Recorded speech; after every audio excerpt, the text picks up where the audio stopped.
नमस्कार, मी मित्र गुरु. पुन्हा एक थाळी खायला आलो आहे मी मानाजीनगरमध्ये. आणि मानाजीनगर कुठे आहे तर नऱ्यामध्ये आहे. तर त्याचा ॲड्रेस वगैरे मी डिस्क्रिप्शनमध्ये देणारच आहे, लिंक वगैरे पण देणार आहे, ते नक्की बघून घ्या. या थाळीमध्ये आज काय काय येतं आहे ते मी चेक करतो. आणि ही थाळी आहे कुलकर्णी स्पेशल व्यंकटेश नावाच्या हॉटेलमध्ये. ही ऑल्सो थाळी आहे, म्हणजे बाकी पदार्थ त्यांच्याकडे मिळतात आणि ही थाळी पण मिळते. तर बघूया या थाळीमध्ये आज काय काय मिळतं आपल्याला खायला.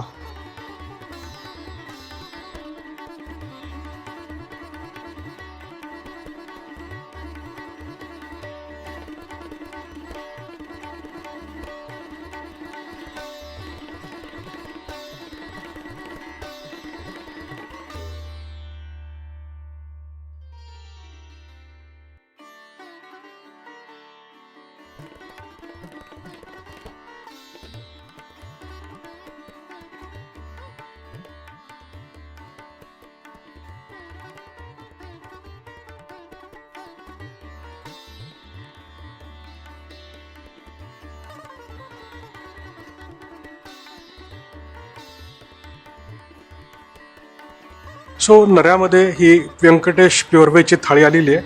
मी मोजतो पदार्थ किती आलेत ते. 1 2 3 4 5 6 7 8 9. आणि इथे थाळीमधले 9. बाजूला हे लोणचं दिसतंय, चटणी दिसते शेंगदाण्याची आणि ठेचा आहे. बाकी लिंबू आणि कांदा दिलेला आहे. सुगंध त्याचा येतो आहे आणि भूक बऱ्यापैकी लागलेली आहे. तर आपल्या प्रथेप्रमाणे मी एक एक पदार्थाला टेस्ट करतो आणि तुम्हाला सांगतो. पण त्याच्या आधी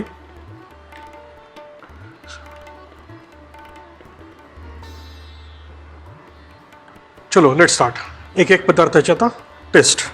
सगळ्यात पहिल्यांदा हे जे छोलेची जी उसळ आहे हे मी टेस्ट करतो. चांगली आहे. किंचित तिखट नोट्स आहेत. टोमॅटोचा प्रॉपर वापर केलेला आहे. मसाला अगदी पंजाबी आहे. जिभेवरती लगेच चव व्यवस्थित तुम्हाला कळेल अशी आहे. पुढचा जो पदार्थ आहे म्हणजे कढी. महाराष्ट्रीयन कढी आहे. अजिबात गोड वगैरे नाही आहे.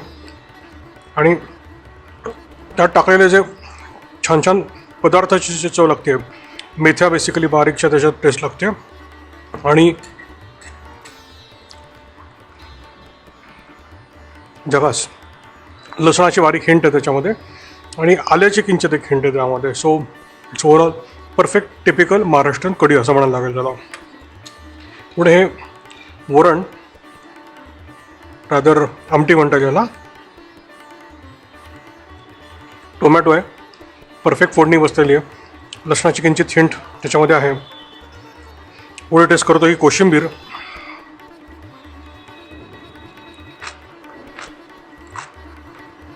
काकडी, टोमॅटो, कढीपत्ता, जिरे, प्रॉपर जो एक संयोग व्हायला पाहिजे तसं छानसा संयोग झालेला आहे. दही अगदी आंबट नाही आहे आणि अगदीच काहीतरी जनरल टेस्टलेस आहे तसंही नाही आहे, प्रॉपर आहे. सो ही कोशिंबीर पण छान आहे. ही जी आमटी आहे ती पण छान आहे. कढी अतिशय छान आहे आणि छोले छान आहेत. आता मी इकडे या वांग्याच्या भाजीकडे मोर्चा वळवतो. नॉर्मली वांग्याची भाजीला थोडंसं देठ याने ठेवलेलं आहे. नॉर्मली आपण ठेवत नाही असं, पण याने ठेवलेलं आहे त्यामुळे त्याची चव फार छान लागते. ते देठाची जी चव लागते ती खूप छान लागते. वांग्याची भाजीची टिपिकल टेस्ट आहे ती वाडीला जे मिळतात वांग्याच्या भाज्या त्या टाईपची वांग्याची भाजी आहे. छान आहे, मस्त आहे, जमलेली आहे. महत्त्वाचा पुढचा पदार्थ म्हणजे पोळी. तर हो, पोळी जमलेली आहे. गहू चांगल्या क्वालिटीचा आहे, मल्टीलेअर्स आहेत, त्यामुळे पोळी आहे, चपाती म्हणणार नाही याला मी. छान आहे. सो ओव्हरऑल थाळी छान आहे. एक पापड राहिला आहे, तो याला टेस्ट करून टाकतो. पावसाळ्यामुळे थोडासा कुरकुरीत आहे, छान आहे, तळलेला आहे आणि जमलेला आहे. चल तर मी खायला सुरुवात करतो आणि आणखीन काय वाटलं तर सांगतो. हो, आणि आज जेवताना परत मी चटणी, लोणचं आणि ठेचा तिन्ही टेस्ट करणार आहे मध्ये मध्ये.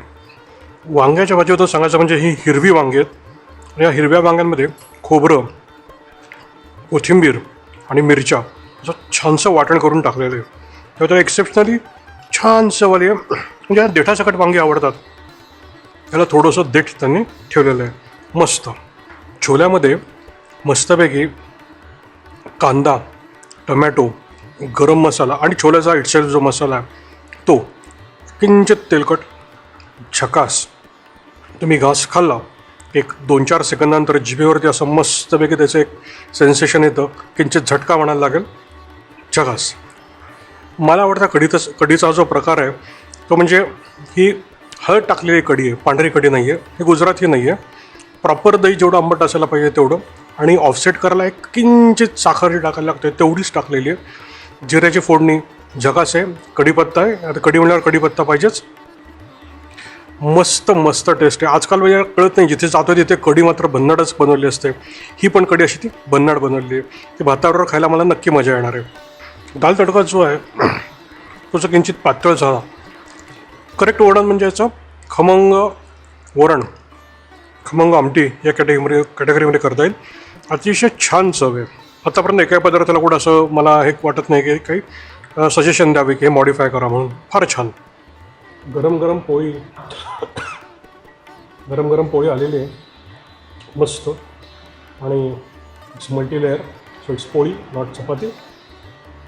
फार छान वाटतं आहे खायला. काय कळत नाही, मागची पण एक थाळी केली त्यामध्ये पोळ्या खूप छान होत्या. आणि ज्यांचं वर्णन करायचं झालं की टिपिकल कुलकर्णींच्या पोळ्या जशा असतात तशा त्या पोळ्या आहेत. हे हॉटेलचं ओनर कुलकर्णीच आहेत आणि फार छान मस्त क्वालिटी मेंटेन केलेली त्यांनी. जसं जेवणाचा इंटरव्हल झालेला आहे, मी लोणचं, चटणी आणि ठेचा हे म्हटल्याप्रमाणे ट्राय करतो. सगळ्यात पहिल्यांदी चटणी लाल छान दिसते.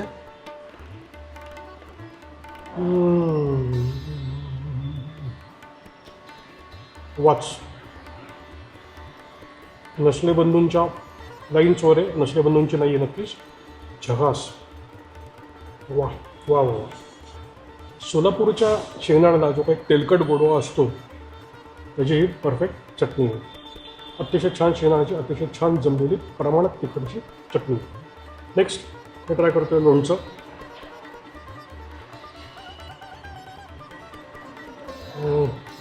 ॲव्हरेज आहे, कैरीच आहे, छान आहे. एक्सेप्शनली काही वेगळं असं वाटत नाही आहे. नेक्स्ट ठेचा छान आहे. पहिलं सांगणार काय म्हणजे हा बांधणारा नाही आहे. दुसरं टेक्स्चर बघता हा मिक्सरमधला नाही आहे, हा पाट्यावरती वाटलेला आहे. नेक्स्ट हा गुलाबजाम. गुलाबजाम एकच आहे, लिमिटेड स्वीट आहे, चांगला आहे.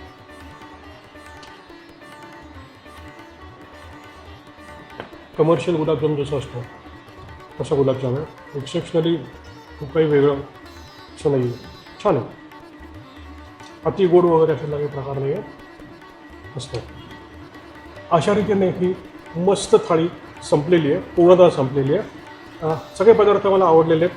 त्यामध्ये गुलाबजाम आणि पापड फक्त लिमिटेड होते, बाकी सगळं अनलिमिटेड. आणि प्राईस आहे 150 रुपये. मला वाटतं हे अंडर प्राईस्ड आहे, व्हॅल्यू बरीच जास्त आहे त्याची. व्यंकटेश कुलकर्णींचं हे आउटलेट आहे, हे हॉटेल म्हणता येईल. आणि बाकीचे पदार्थ इथे मिळतात. मस्त मस्त पोळ्या विशेषतः छान होत्या. तर मी मित्रगुरू साइन ऑफ करतो. पुन्हा भेटूया पुढच्या कुठंतरी अशाच लोकेशनमध्ये थाळी खायला.